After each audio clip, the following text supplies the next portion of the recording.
Assalamualaikum, hi friends, welcome back to my channel. இன்னைக்கான வீடியோல daily லைஃப்ல தேவைப்படுற மாதிரியான கிச்சன் டிப்ஸ் அண்ட் ட்ரிக்ஸ் தான் பார்க்க போறோம். வீடியோவை ஸ்கிப் பண்ணாம ஃபுல்லா பாருங்க. பிடிச்சிருந்தது அப்படினா லைக் பண்ணிக்கோங்க. ஃபேமிலி அண்ட் ஃப்ரெண்ட்ஸ் கூட நிறைய ஷேர் பண்ணிக்கோங்க.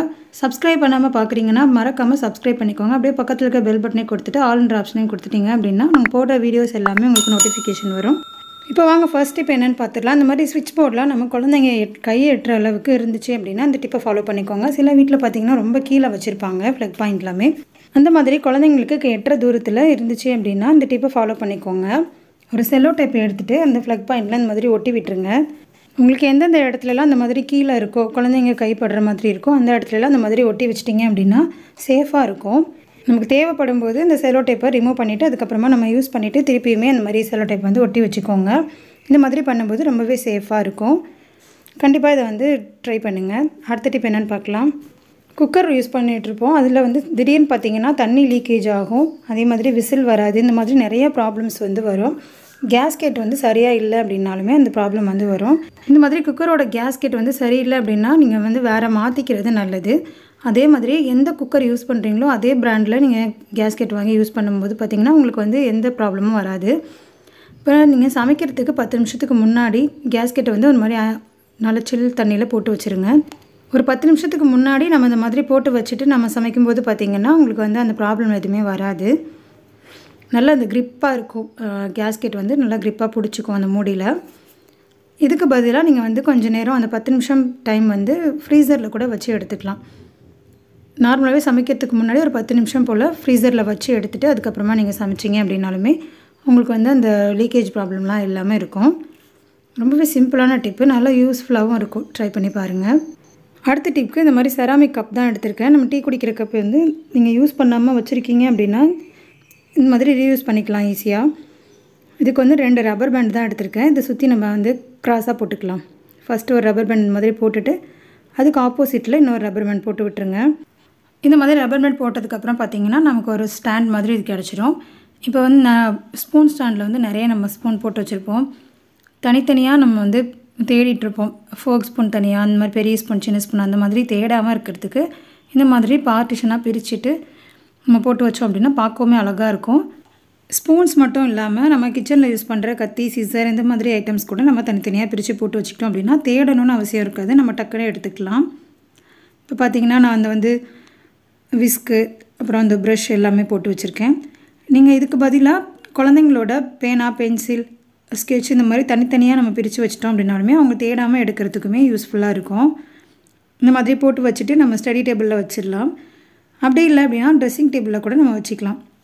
இந்த சீப்பு இதெல்லாம் வைக்கிறது கூட யூஸ் பண்ணிக்கலாம். வேஸ்ட்டாக தூக்கி போடுற கப்பை இந்த மாதிரி ரீயூஸ் பண்ணி பாருங்கள். ரொம்பவே யூஸ்ஃபுல்லான டிப்பு. அடுத்த டிப் என்னென்னு பார்க்கலாம்.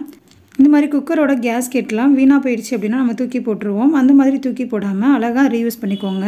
இந்த மாதிரி நம்ம துணிக்கு போடுற கிளிப்பெல்லாம் அதில் மாட்டி வச்சுட்டு நம்ம துணி எங்கே காய வைக்கிறோமோ அந்த கொடியில் வந்து மாட்டி விட்டுட்டோம். இல்லை அது பக்கத்தில் ஏதாவது ஆணியில் மாட்டி வச்சிட்டோம் அப்படின்னா நம்ம தேடணும்னு அவசியம் இருக்காது. டக்குன்னு எடுத்துக்கலாம். ரொம்பவே யூஸ்ஃபுல்லான டிப், உங்களுக்கு ரொம்பவே யூஸ்ஃபுல்லாகவும் இருக்கும். இந்த கிளிப் போடுறதுக்குன்னே தனியாக ஒரு பாக்ஸ் ரெடி பண்ணி நம்ம வச்சுருப்போம். அந்த மாதிரி வைக்கும்போது பார்த்திங்கன்னா நம்ம எடுத்துகிட்டு போகிற மாதிரி இருக்கும். அதுக்கு பதிலாக நமக்கு துணி காய வைக்கிற இடத்துலையே இந்த மாதிரி மாட்டி வச்சுக்கிட்டோம் அப்படின்னா ரொம்பவே சிம்பிளாக இருக்கும். பார்க்கவும் அழகாக இருக்கும். ட்ரை பண்ணி பாருங்கள். அடுத்த டிப் என்னென்னு பார்க்கலாம். சிக்கன், மட்டன் இந்த மாதிரி நான்வெஜ் ஐட்டம்லாம் பண்ணுறீங்க அப்படின்னாலுமே இல்லை அப்படின்னா வெஜ்ஜில் வந்து குருமாலாம் பண்ணுவோம் இல்லையா, அந்த மாதிரி டைமில் நீங்கள் இந்த ஒரே ஒரு பவுடரை மட்டும் சேர்த்து பாருங்கள். டேஸ்ட் வந்து என்ஹான்ஸ் பண்ணி கொடுக்கும். நல்லாவும் இருக்கும். டேஸ்ட் அந்த மணமே தனியாக இருக்கும். மிளகு, சீரகம், சோம்பு இது 3யுமே நல்லா பொடிச்சு வச்சுக்கிட்டு சம அளவில் எடுத்து பொடிச்சு வச்சுக்கோங்க. இந்த மாதிரி ஒரு 1/2 டீஸ்பூன் அளவுக்கு மட்டும் சேர்த்துட்டு நல்லா மிக்ஸ் பண்ணிவிட்டு ஒரு கொதி வந்ததுக்கப்புறம் ஆஃப் பண்ணிட்டீங்க அப்படின்னா அந்த குழம்பே நல்லா மணமாக டேஸ்ட்டாக இருக்கும். நம்ம முட்டை தோசைலாம் ஊற்றுறோம் அப்படின்னா வெறும் மிளகுத்தூள் மட்டும் போடுவோம். அதுக்கு பதிலாக இந்த பவுடரை சேர்த்து பாருங்கள். அந்த முட்டை தோசையுமே நல்லா டேஸ்ட்டாகவும் இருக்கும். செரிமானத்துக்கும் ஹெல்ப் பண்ணும். அடுத்த டிப் என்னென்னு பார்க்கலாம். குழந்தைங்களோட சாக்ஸ்லாம் மடித்து வச்சோம் அப்படின்னா ஒன்று மிஸ் ஆகிடும். நமக்கு ஸ்கூல் போகிற டைமில் ஹரிபரியாக கிளம்பும்போது நம்ம தேடிட்டு இருப்போம். அந்த மாதிரி ஆகாமல் இருக்கிறதுக்கு இந்த டிப்பை ஃபாலோ பண்ணிக்கோங்க. ஃபஸ்ட்டு 2 சாக்ஸை நம்ம போட்டுட்டு மேலே இருக்க சாக்ஸை அந்த மாதிரி சுருட்டிக்கோங்க. இந்த மாதிரி ரோல் பண்ணதுக்கு அப்புறமா அந்த 2 சாக்ஸையுமே சேர்த்து இது மாதிரி அப்படியே மடிங்க. நீங்கள் வீடியோ பார்த்தாலே உங்களுக்கு புரியும். இந்த மாதிரி அப்படியே ஃபுல்லாக மடிச்சுட்டு வந்ததுக்கப்புறமா நம்ம கீழே இருக்க சாக்ஸ் வந்து பார்த்திங்கன்னா இந்த மாதிரி ஓப்பனாக இருக்கும். அதை வந்து நம்ம பாக்கெட் மாதிரி அப்படியே திருப்பி விட்டுக்கலாம். இப்போ நான் வீடியோவில் காட்டுற மாதிரி அப்படியே திருப்பி விட்டுட்டிங்க அப்படின்னா உங்களுக்கு வந்து நமக்கு வந்து கவர் ஆகிடும், நல்லா லாக் ஆகிடும். இப்போ பார்த்தீங்கன்னா நீங்கள் எப்படி தூக்கி போட்டாலுமே அந்த சாக்ஸ் வந்து கலையாது. குழந்தைங்களோட யூனிஃபார்ம் வைக்கிற இடத்துல இந்த மாதிரி வச்சு விட்டுட்டிங்க அப்படின்னா அவங்க தேடாமல் எடுத்து போட்டு போகிறதுக்கு ரொம்பவே யூஸ்ஃபுல்லாக இருக்கும். சிம்பிளான டிப்பை ட்ரை பண்ணி பாருங்கள். ஏற்கனவே நம்ம சேனலில் இன்னொரு மெத்தடில் இந்த மாதிரி சாக்ஸ் வந்து ரெண்டுமே சேர்த்து ஃபோல்ட் பண்ணுற மாதிரி வீடியோ போட்டிருக்கேன். டிஸ்கிரிப்ஷனில் லிங்க் தரேன், வீடியோ செக் பண்ணி பாருங்கள். இந்த டிப் பிடிச்சிருந்தா இந்த வீடியோக்கு ஒரு லைக் கொடுத்துக்கோங்க. அடுத்த டிப் என்னென்னு பார்க்கலாம். வளவளப்பு தன்மையோடு இருக்கிறதுனால பசங்கள்லாம் விரும்பி சாப்பிட மாட்டாங்க. அதை எப்படி நம்ம வளவளப்பு இல்லாமல் பொரிக்கிறதுன்றது தான் பார்க்க போகிறோம். கடாயில் நீங்கள் எப்போவுமே சேர்க்குற மாதிரி கடுகு, உளுந்து, வெங்காயம் எல்லாமே சேர்த்துட்டு வெங்காயம் நல்லா வதங்கினதுக்கப்புறமா கட் பண்ணி வச்சுருக்க வெண்டைக்காயுமே சேர்த்துக்கோங்க. இந்த வெண்டைக்காவுமே நீங்கள் வெயிலில் காய வச்சுட்டு அதுக்கப்புறமா கட் பண்ணிங்கன்னா அந்த வளவளப்பு இருக்காது. நான் இன்றைக்கி வெயிலில் காய வைக்கல, அதுக்கு பதிலாக லெமன் சேர்த்துருக்கேன். இதில் வந்து ஒரு 5லேருந்து 6 சொட்டு மட்டும் விட்டால் போதும், அதிகமாக சேர்த்துடக்கூடாது. அப்புறம் அந்த புளிப்பு தன்மை வந்துடும் வெண்டைக்காயில். இதுக்கு பதிலாக நீங்கள் ஒரு 1/2 டீஸ்பூன் அளவுக்கு தயிர் சேர்த்துக்கலாம். அப்படி இல்லைன்னா கொஞ்சமாக ஒரு 1/4 டீஸ்பூன் இல்லைனா 1 டீஸ்பூன் அளவுக்கு புளி தண்ணி இருக்கு இல்லையா, அது சேர்த்துக்கலாம். இந்த 3 டிப்புமே ரொம்பவே யூஸ்ஃபுல்லாக இருக்கும், ட்ரை பண்ணி பாருங்கள். இதில் ஏதாவது ஒன்று சேர்த்துட்டு நீங்கள் இந்த வெண்டைக்காவை பொரிச்சு பாருங்கள். ரொம்பவே சூப்பராக வளவளப்பு இல்லாமல் டேஸ்ட்டும் செம்மையாக இருக்கும், ட்ரை பண்ணி பாருங்கள். இப்போ பாருங்கள் எவ்வளோ உதிரியாக சூப்பராக கிடச்சிருக்கு வெண்டைக்காய். அந்த வளவளப்பு தன்மையே இருக்காது, ரொம்பவே டேஸ்ட்டாக இருக்கும், ட்ரை பண்ணி பாருங்கள். அடுத்த டிப் என்னென்னு பார்க்கலாம். நம்ம கிச்சனில் மிளகு, சீரகம் இதெல்லாம் போட்டு வைக்கிறது தனித்தனி டப்பா வந்து ஸ்டோர் பண்ணாமல் இந்த மாதிரி ஒரு அஞ்சரை பெட்டியை மெயின்டைன் பண்ணோம் அப்படின்னா ஈஸியாக இருக்கும். பிகினர்ஸ்க்கு வந்து இந்த டிப் ரொம்பவே யூஸ்ஃபுல்லாக இருக்கும். ஒவ்வொரு பாக்ஸாக நம்ம எடுத்து யூஸ் பண்ணுறதுக்கு பதிலாக இந்த ஒரே பாக்ஸை எடுத்துகிட்டு நம்ம மிளகு, சீரகம், வெந்தயம் இந்த மாதிரி எல்லாமே போட்டு வச்சுக்கலாம். அஞ்சரை பெட்டிலையுமே மிளகு, சீரகம் கொட்டும்போது நீங்கள் பாதி அளவுக்கு மட்டும் கொட்டி வச்சு யூஸ் பண்ணுங்கள். ஃபுல்லாக கொட்டிட்டீங்க அப்படின்னா நீங்கள் எடுக்கும்போது நிறைய சிந்துறதுக்கு சான்சஸ் இருக்குது. நீங்கள் பாதி அளவு கொட்டி வச்சுட்டு யூஸ் பண்ணால் கூட ஹரிபரியாக வேலை செய்யும்போது 1-2 சிந்துனா கூட நமக்கு வந்து அந்த அடியில் பேப்பரில் தான் போகும்.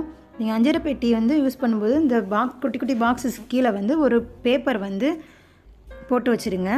இந்த மாதிரி பண்ணுறதுனால நமக்கு சிந்துற பொருள் எல்லாமே அந்த பேப்பரில் இருக்கும், நம்ம வந்து எடுத்துக்கலாம், ஈஸியாக இருக்கும், ட்ரை பண்ணி பாருங்கள். அதே மாதிரி பட்டை, லவங்கம், ஏலக்காய் அந்த மாதிரி பொருட்களுக்கு தனியாக ஒரு அஞ்சரை பெட்டி மெயின்டைன் பண்ணுங்கள். இது நம்ம அடுப்பு பக்கத்துலேயே வச்சுக்கிட்டோன்னா கை கெட்டுற தூரத்தில் டக்குன்னு எடுத்து யூஸ் பண்ணுறதுக்கு ரொம்பவே யூஸ்ஃபுல்லாக இருக்கும். இந்த அஞ்சரை பெட்டியை நீங்கள் இந்த ஸ்பைசஸ்க்கு மட்டும் இல்லாமல் மசாலா ஜாமானு கூட யூஸ் பண்ணிக்கலாம். மஞ்சள் தூள், மிளகாய் தூள், மல்லித்தூள், சீரகத்தூள் இது எல்லாமே போட்டு வச்சுட்டு ஒரு பாக்ஸில் நீங்கள் ஸ்டோர் பண்ணிவிட்டு வைக்கும்போது ரொம்பவே ஈஸியாக யூஸ்ஃபுல்லாக இருக்கும். இந்த மாதிரி நம்ம ஸ்டவ்வுக்கு பக்கத்துலேயே வச்சு யூஸ் பண்ணிக்கலாம். ரொம்பவே யூஸ்ஃபுல்லான டிப் இது, ட்ரை பண்ணி பாருங்கள். இது நிறைய பேர் வீட்டில் யூஸ் பண்ணுவீங்க, தெரியாதவங்களுக்காக ஷேர் பண்ணியிருக்கேன். அடுத்து ஒரு லெஃப்ட் ஓவர் ரெசிபி தான் பார்க்க போகிறோம். சப்பாத்தி மீதமாயிடுச்சு அப்படின்னா நீங்கள் இந்த மாதிரி செஞ்சு கொடுத்தீங்க அப்படின்னா குழந்தைங்க எல்லாமே விரும்பி சாப்பிடுவாங்க. இதுக்கு 7 சப்பாத்தி எடுத்து இந்த மாதிரி கத்திரிக்கோல் வச்சு இந்த மாதிரி கட் பண்ணிக்கோங்க. நல்லா ரோல் பண்ணிவிட்டு கட் பண்ணிங்க அப்படின்னா இந்த மாதிரி நமக்கு நூடுல்ஸ் மாதிரி கிடச்சிடும். இப்போ வானலில் சூடு பண்ணிவிட்டு ஒரு 10லேருந்து 15 பல் பூண்டு, சின்னதாக இருந்ததுனால 15 பல் பூண்டு எடுத்திருக்கேன். அது நல்லா பொரிஞ்சதுக்கப்புறமா 2 மீடியம் சைஸ் வெங்காயம் நீல வாக்கில் நறுக்கி சேர்த்துக்கோங்க. அதுவுமே நல்லா வதங்கட்டும். வெங்காயம் ரொம்ப கோல்டன் ப்ரௌன் ஆகணும்னு அவசியம் இல்லை. இந்த மாதிரி ஓரளவுக்கு வதங்கினதுக்கப்புறமா இதில் மீடியம் சைஸில் ஒரு சின்ன தக்காளி எடுத்து இந்த மாதிரி பொடியாக நறுக்கி சேர்த்துக்கோங்க. வெங்காயம், தக்காளி வதங்கிறதுக்காக உப்பு சேர்த்துக்கலாம், சீக்கிரமாக வதங்கிடும். இப்போ வெங்காயம், தக்காளி நல்லா மசிஞ்சு வந்ததுக்கப்புறமா இதில் இஞ்சி பூண்டு பேஸ்ட் சேர்த்துக்கோங்க, 1 டீஸ்பூன் அளவுக்கு. இஞ்சி பூண்டோட பச்சை வாசனை போனதுக்கப்புறமா இதில் மசாலாலாம் சேர்த்துக்கலாம். ஒரு 1/4 டீஸ்பூன் அளவுக்கு மஞ்சள் தூள், 1 டீஸ்பூன் அளவுக்கு மிளகாய் தூள், இது கூடவே சீரகத்தூள் ஒரு 1/2 டீஸ்பூன் சேர்த்துக்கோங்க. பெப்பர் பவுடர் 1/2 டீஸ்பூன், இது கூடவே கரம் மசாலா ஒரு 1/2 டீஸ்பூன் எல்லாமே சேர்த்துட்டு மசாலாவை நல்லா அந்த எண்ணெயிலேயே ஃப்ரை பண்ணி விட்டுருங்க. தண்ணி எதுவுமே சேர்க்காமல் லோ ஃப்ளேமில் வச்சு ஒரு 2 நிமிஷத்துக்கு நல்லா வதங்கினதுக்கப்புறமா நீல வாக்கில் நறுக்கி வச்சுருக்க கேரட் சேர்த்துக்கலாம். இந்த மாதிரி நீட்டமாக நம்ம போடும்போது பார்த்திங்கன்னா பார்க்கவே நல்லா அழகாக இருக்கும். கேரட் சேர்த்து ஒரு 2 செகண்ட் கிளறி விட்டுட்டு அதுக்கப்புறமா கோஸ் சேர்த்துக்கோங்க. ஒரு கைப்பிடி அளவுக்கு முட்டைக்கோஸ் எடுத்து இந்த மாதிரி நீல வாக்கில் நறுக்கி சேர்த்துக்கோங்க. இது கூடவே நீங்கள் குடமிளகா கூட சேர்த்துக்கலாம். காய்கறிகள்லாம் சேர்த்துட்டு ஒரு 2 செகண்ட் போல் நல்லா அந்த மாதிரி கலந்து விட்டுருங்க. இதுக்கப்புறமா இந்த காய் வேகிறதுக்காக ஒரு 1/4 டம்ளரை மட்டும் தண்ணி சேர்த்து நல்லா வதக்கி விட்டுக்கலாம். இந்த தண்ணியிலேயே இந்த கோஸும் கேரட்டும் நல்லா வதங்கி வந்துடும், நமக்கு நல்லா வெந்துடும். இப்போ இந்த ஸ்டேஜில் வந்து நூடுல்ஸ் மசாலா பவுடர் வந்து ரெடிமேடாக கிடைக்கும் இல்லையா, அது சேர்த்துருக்கேன். இது ஆப்ஷனல் தான், உங்களுக்கு வேணான்னா நீங்கள் ஸ்கிப் பண்ணிக்கலாம். இந்த நூடுல்ஸ் மசாலா பவுடர் சேர்க்குறதுனால நல்ல ஒரு ரிச்சான டேஸ்ட் கிடைக்கும் நம்ம கடையிலலாம் சாப்பிட்ற மாதிரியான ஒரு டேஸ்ட்டு வந்து கிடைக்கும். இது கூடவே ஒரு அரை டீஸ்பூன் அளவுக்கு சோயா சாஸ் சேர்த்துக்கலாம். சேர்த்துட்டு நல்லா கலந்து விட்டுருங்க. மிக்ஸ் பண்ணதுக்கப்புறமா இதில் வந்து ஒரு டீஸ்பூன் அளவுக்கு டொமேட்டோ கெச்சப் சேர்த்துக்கலாம். சேர்த்துட்டு இதையுமே நல்லா மிக்ஸ் பண்ணிக்கோங்க. ஒரு 2 செகண்ட் போல் நல்லா கலந்து விட்டதுக்கப்புறம் பார்த்திங்கன்னா நம்ம ஏற்கனவே நறுக்கி வச்சுருக்க சப்பாத்தி சேர்த்துக்கலாம். சேர்த்துட்டு அந்த சப்பாத்தியோட மசாலா வந்து நல்லா மிக்ஸ் ஆகி வர மாதிரி கலந்து விட்டுக்கோங்க. கீழேருந்து மசாலா எடுத்து இந்த மாதிரி மேலே போட்டு நல்லா பெரட்டி விட்டிங்க அப்படின்னா எல்லா பக்கமும் எல்லா சப்பாத்திலையுமே நல்லா அந்த மசாலா வந்து கோட்டாகி வந்துடும். அடுப்பை நல்லா லோ ஃப்ளேமில் வச்சுட்டு கிளறி விட்டுக்கோங்க. நல்லா கலந்து விட்டதுக்கப்புறமா ஒரு 5 நிமிஷம் நல்லா லோ ஃப்ளேமில் அப்படியே விட்டுருங்க. அதுக்கப்புறமா ஃபைனலாக இதில் ஒரு அரை லெமன் மட்டும் பிழிஞ்சு விட்டுருங்க. அந்த புளிப்பு டேஸ்ட்டுக்கு வந்து சூப்பராக இருக்கும். உங்களுக்கு வேணும்னா இது கூடவே முட்டை சேர்த்துக்கலாம், பொரிச்ச சிக்கன் வந்து சேர்த்துக்கலாம். அந்த மாதிரி சின்ன சின்ன பீசஸாக கட் பண்ணிவிட்டு சிக்கன் சேர்த்து பண்ணும்போது இன்னுமே டேஸ்ட் வந்து சூப்பராக இருக்கும்.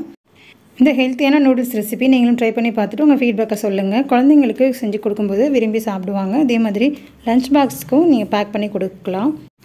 நான் இந்த வீடியோவில் சொல்லியிருக்க ஏதாவது ஒரு டிப்ஸ் உங்களுக்கு யூஸ்ஃபுல்லாக இருந்துச்சு அப்படின்னா அந்த வீடியோக்கு ஒரு லைக் கொடுத்துக்கோங்க. ஃபேமிலி அண்ட் ஃப்ரெண்ட்ஸ் கூட நிறையா ஷேர் பண்ணிக்கோங்க. சப்ஸ்கிரைப் பண்ணாமல் பார்க்குறீங்க அப்படின்னா மறக்காமல் சப்ஸ்கிரைப் பண்ணிட்டு அப்படியே பக்கத்தில் இருக்க பெல் பட்டனையும் கொடுத்துட்டு ஆல்ன்ற ஆப்ஷனையும் கொடுத்துருங்க. போடுற வீடியோஸ் எல்லாமே உங்களுக்கு நோட்டிஃபிகேஷன் வரும்.